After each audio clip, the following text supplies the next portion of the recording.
Colossenses, capítulo 4, farei a leitura do versículo 2 ao versículo 6, que diz assim: perseverai em oração, velando nela com ação de graças, orando também juntamente por nós, para que Deus nos abra a porta da palavra, a fim de falarmos do mistério de Cristo, pelo qual estou também preso, para que o manifeste como me convém falar. Andai com sabedoria para com os que estão de fora, remindo o tempo. A vossa palavra seja sempre agradável, temperada com sal, para que saibais como vos convém responder a cada um. Que Deus possa abençoar sua palavra e aplicá-la às nossas vidas. Amém? Irmãos, nós já vimos no capítulo 3 que o apóstolo Paulo exorta a igreja, exorta os cristãos, nos exorta a buscar mais as coisas que são do alto ou as coisas relativas à vida espiritual do que as coisas que são da terra, o material. E também já vimos nesse capítulo 4 que Paulo menciona algumas coisas que devem ocupar lugar de primazia em nossas vidas.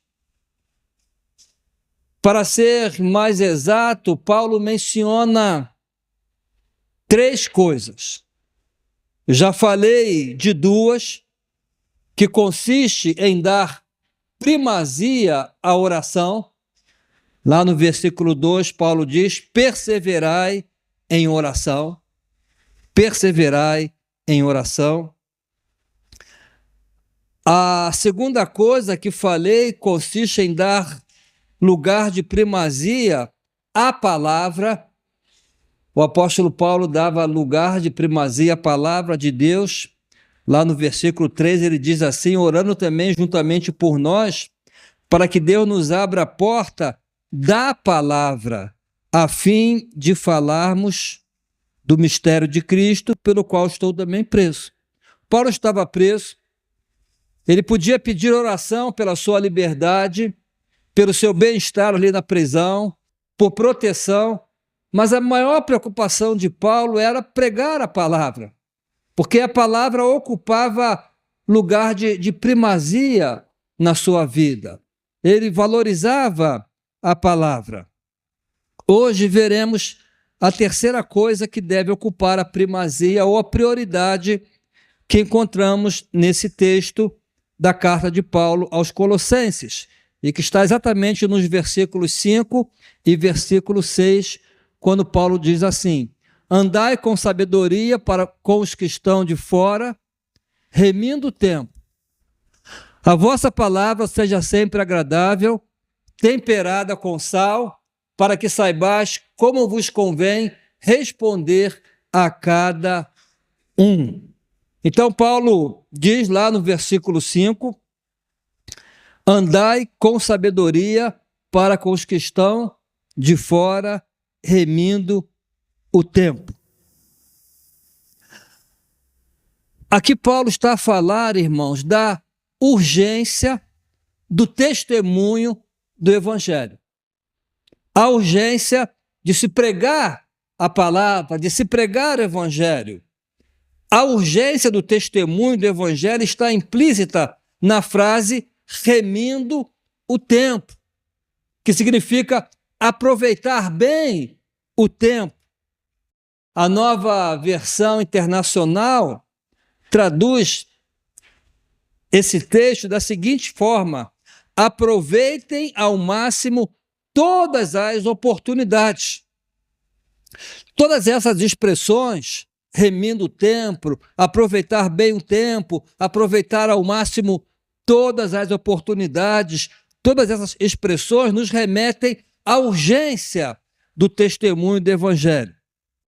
É urgente porque a pessoa sem Cristo está perdida, e talvez sejamos a única possibilidade que essa pessoa tem de ouvir o Evangelho para a sua salvação. Irmãos, nós precisamos ter essa consciência de que uma pessoa sem Cristo está perdida, está condenada ao inferno. Quem tem o Filho de Deus tem a vida. Quem não tem o Filho de Deus não tem a vida. Em nenhum outro há salvação, porque debaixo do céu nenhum outro nome é dado entre os homens pelo qual devemos ser salvos. Eu sou o caminho, a verdade e a vida. Ninguém vem ao Pai senão por mim. Há um só mediador entre Deus e os homens, Jesus Cristo. Irmãos, está claro na Bíblia. Sem Jesus não há salvação. Então é urgente, sim, que proclamemos essa mensagem de salvação, porque a pessoa sem Cristo está perdida. E não sabemos quando ou se teremos outra oportunidade para testemunhar para essa pessoa que Deus colocou no nosso caminho. Talvez sejamos a única chance que essa pessoa terá de ouvir o Evangelho da salvação. O testemunho do Evangelho aos perdidos, é urgente. É urgente. Mas além de falar da urgência, Paulo também ensina alguns critérios que devem ser observados ao testemunharmos do Evangelho. O primeiro critério que Paulo estabelece aqui, está no versículo 4 e no versículo 5, devemos portar-nos com sabedoria para com os de fora. Versículo 5, andai com sabedoria para com os que estão de fora.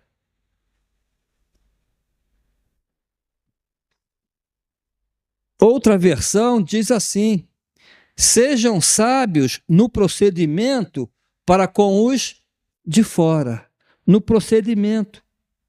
Isso diz respeito à nossa conduta diária. As pessoas do mundo nos observam e não podemos ser tropeço para elas. Nosso viver deve ser irrepreensível, nossas palavras, nosso comportamento, nosso casamento, nos negócios, no estudo, no trabalho, devemos dar um bom testemunho. O andar da pessoa ou o comportamento do crente deve ser coerente com a fé que ele diz ter. Deve ser coerente com o seu falar. Infelizmente, o testemunho cristão tem sido muito prejudicado pelo mau testemunho de alguns que se declaram crentes em Jesus Cristo. Irmãos, a vida tem que estar em harmonia com a fé. Mas, infelizmente, a vida não está em harmonia com a fé que alguns dizem ter. Eu já ouvi várias vezes de pessoas diferentes dizer: mas para ser crente igual esse fulano aí, eu prefiro não ser. Para ser crente igual a A, igual a B, eu prefiro não ser. Não sei se os irmãos já escutaram isso. Eu já escutei. É triste. Um líder hindu, ao conversar com um cristão, disse assim: o problema não é a mensagem do cristianismo. Para mim, o problema são os cristãos que não vivem de acordo com a mensagem que pregam.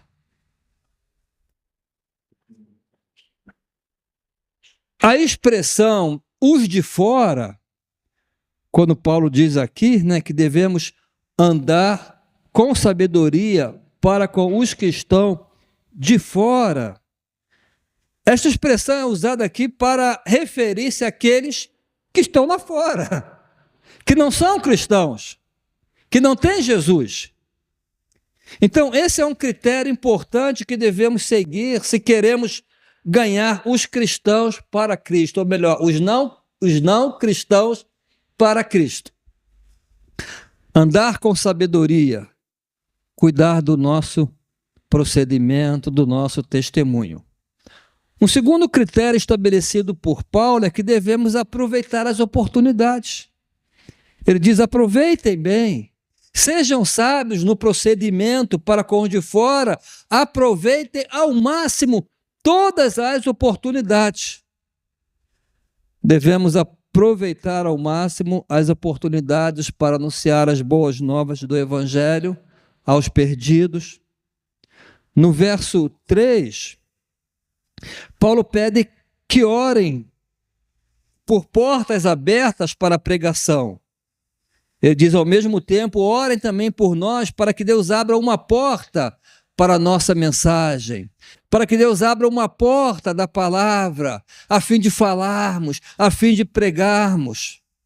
Irmãos, devemos pedir que Deus abra portas para nós, para que possamos testemunhar de Cristo. E devemos estar atentos às portas que Deus abre e aproveitar bem cada oportunidade. Porque há ocasiões que Deus abre uma porta, mas nós, por medo, por timidez, não aproveitamos aquela oportunidade. Paulo aproveitou a sua prisão em Roma para evangelizar toda a guarda pretoriana. Toda a guarda ouviu o evangelho de Paulo, porque Paulo aproveitou bem aquela oportunidade. Ele estava fechado numa prisão, mas viu naquela prisão uma porta aberta para a evangelização. E ele diz que toda a guarda pretoriana ouviu o evangelho. Um terceiro critério que devemos observar é que devemos ter a palavra certa na hora certa. Versículo 6, Paulo diz assim: a vossa palavra seja sempre agradável, temperada com sal, para saberdes como deveis responder a cada um. A palavra do crente precisa ser sempre verdadeira, oportuna, edificante e agradável. Não é apontar o dedo para a pessoa, não é acusar. Evangelizar não é acusar. O cristão não pode ser rude e nem ofensivo na palavra. Sua palavra precisa ser temperada com sal. Ou seja, nem insípida, nem muito salgada. Tem que buscar ali um meio termo. A expressão temperada foge dos dois extremos. Ela não pode ser nem insossa, nem salgada. Sal demasiado é tão ruim quanto pouco ou nenhum sal. É temperada. Não sei se os irmãos souberam, o Papa Francisco estava na Indonésia, né? E lá ele disse a seguinte palavra: todas as religiões conduzem a Deus. Todas.